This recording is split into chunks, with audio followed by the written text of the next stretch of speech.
yang merasakan mereka tertindas oleh sistem kapitalis yang sangat materialistik. Dibelenggu masalah orang tengah, kemiskinan, masalah nak buat pinjaman, terpinggir daripada arus pembangunan perdana. Masa itu tidak ada persatuan ataupun perkongsian modal. Jadi masyarakat terpaksa memilih sumber ataupun pinjaman daripada padi kuncu, padi ratus, jual janji, kedai-kedai kecil tempatan, pajak gadai, ceti zaman itu.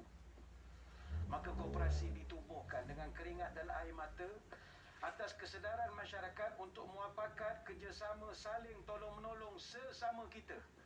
Dan ini yang dipanggil keusahawanan sosial, community based social enterprise, bisnes sosial berbasis masyarakat. Sebab itu dengan mewujudkan koperasi sebagai keusahawanan sosial, ukuran kejayaan kita nanti adalah petunjuk-petunjuk sosial. Setakat mana jemaah kita berjaya kita keluarkan daripada perangkap kemiskinan dan juga P40. Setakat mana jemaah Korea kita dapat tingkatkan peluang pekerjaan. Setakat manakah kita memperkasa golongan belia dan wanita sebagai anak-anak Korea kita. Dapatkah kita menyelesaikan masalah tanah yang terbiar di kawasan Korea kita. Sebab itu mari muslimin muslimat sekalian kita bergabung. Dulu gerakan koperasi luar bandar berjaya bergabung membentuk persatuan koperasi, memberi bantuan pula kepada koperasi yang lain. Tahun 1954, Bank Agung Kampung bekerjasama Persekutuan Tanah Melayu telah ditubuhkan di Bukit Mertajam. Dan kini giliran masjid pula. Adat hidup sama sekampung, sakit senang sama ditampung, laba rugi sama dihitung, beban dan hutang sama ditanggung. Ayo, makmurkan masjid, berdayakan umat. Wallahu a'lam. Terima kasih kepada Datuk Bat atas kata-kata akhir sebentar tadi yang begitu bersemangat sekali. Agak-agaknya dua-dua panel ini bolehlah kot dilantik sebagai duta angkasa ni untuk memberi semangat. Ada tepukan daripada anggota tu, maksudnya ada sokongan tu. Dan Ustaz Rizal, sebelum kita berpisah ni, ada apa-apa yang Ustaz Rizal nak sampaikan tentang tajuk Kaya Berjemaah yang kita bincangkan pada malam ini? Ayo, jomlah kita sertai koperasi Ustaz Zaid. Betul ya? Ustaz jadi pengerusi, saya jadi setiausaha. Apa kita nak bisnes ni Ustaz Zaid? Kalau kita buka koperasi, jual Habatus Sauda. Habatus Sauda. Allah. Ingat jual madu. Boleh sekali. Alhamdulillah, terima kasih banyak kepada panelis kita Ustaz Syed Noor Hisham, Tuan Padang dan juga Datuk Badli Shah Alauddin di atas kupasan yang begitu menarik pada malam ini tentang tajuk Kaya Berjemaah. Syabas dan tahniah saya ucapkan kepada Angkasa, seluruh anggotanya atas kejayaan menganjurkan forum pada malam ini dengan kerjasama Cakim dan juga RTM, dan khususnya dengan sambutan Jubli Emas pada kali ini. Kalau tuan pergi ke darat, jangan lupa singgah ke Tanjung Pari. Mencari harta itu juga ibadat. Mudah-mudahan keberkatanlah yang kita cari. Wabillahi taufiq wal hidayah. Wassalamualaikum warahmatullahi wabarakatuh. Waalaikumsalam.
saya Faiz Syahirah Nizam dalam Semasa 3. Perkembangan hari ketiga cari lamat mangsa bot pendatang asing tanpa izin yang karam di Kota Tinggi. Satu mayat lelaki dipercayai mangsa bot karam dijumpai terapung di perairan berdekatan Tanjung Punggai, Kota Tinggi, Johor kira-kira 9.30 pagi tadi. Untuk perkembangan lanjut, kita terus bersama wartawan Erwin Zaid di lokasi. Silakan Erwin. Baiklah, terima kasih Faiz.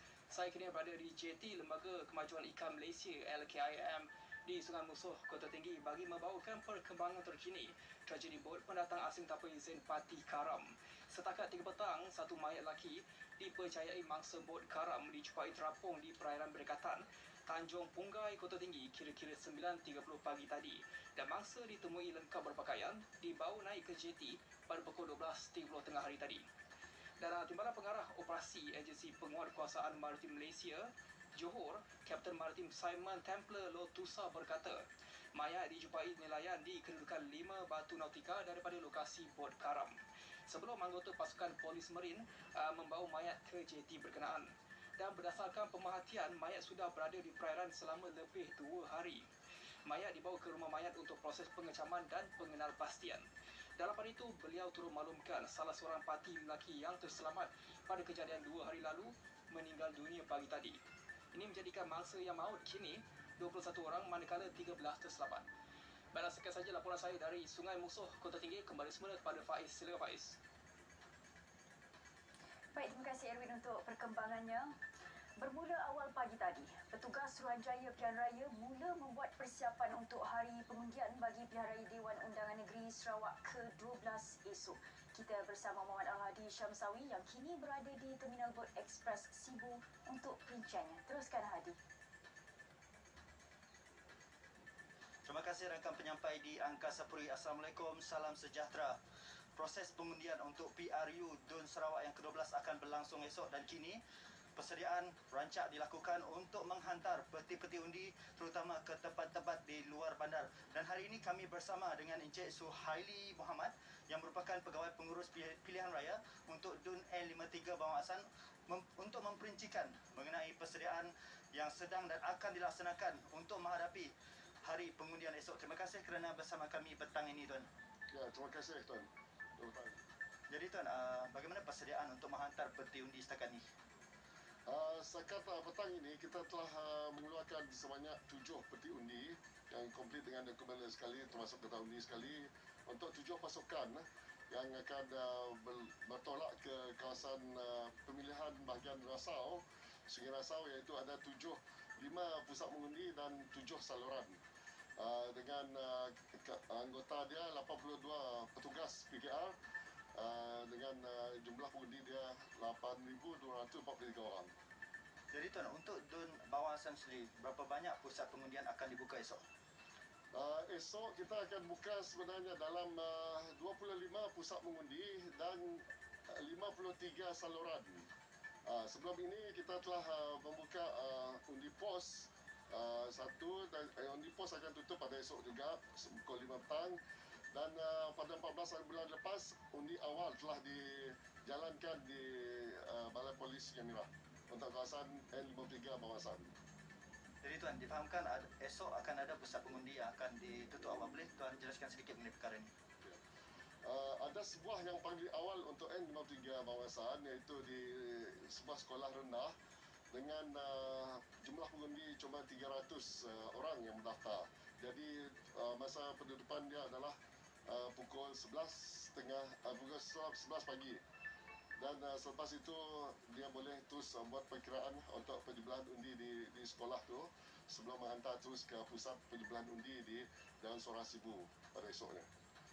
Jadi, Tuan, nasihat Tuan kepada pengundi-pengundi yang bakal menunaikan tanggungjawab mereka sebagai pengundi esok, Tuan. Kepada semua pengundi yang mendaftar, sila datang awal. Kita sebab cuaca ni luar jangka, kita tak pastikan macam mana keadaan cuaca esok, tapi ikut ramalan hujan pada sebelah pagi. Saya perhatikan dalam ramalan cuaca lah. Dan semua pusat pengundian akan dibuka pada pukul 7.30 pagi, iaitu 7.30 tu dah boleh start mengundi. Dan tamat tempoh dia ada yang paling awal ada pukul 11, ada pukul 12, ada pukul 1, 2, 3 dan seterusnya 4 dan 5. Dia sampai pukul 5 petang. Lepas itu dia perkiraan undi akan dijalankan di saluran masing-masing dan lepas itu pusat penjumlahan undi akan dibawa ke itulah. Dokumen semua akan dibawa ke pusat penjumlahan undi di Dewan Suara Sibu. Terima kasih kerana bersama kami petang ini Tuan. Jadi sekian saja lintas langsung kami dari Terminal Bot Express Sibu. Kita kembali bersama rakan penyampai di Angkasa Puri. Silakan. Baik, terima kasih Hadi. Berikut sekian Semasa 3 untuk hari ini. Assalamualaikum dan salam hormat.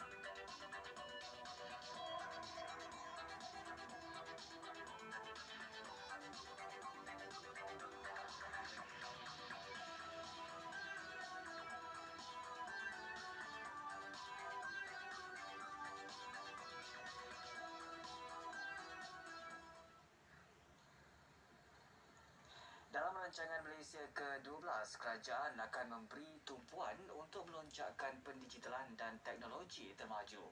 Ia bagi membangunkan ekonomi negara berasaskan teknologi tinggi termasuk memperhebat ekonomi digital. Sejauh mana kepentingan agenda pendigitalan dalam memperkaya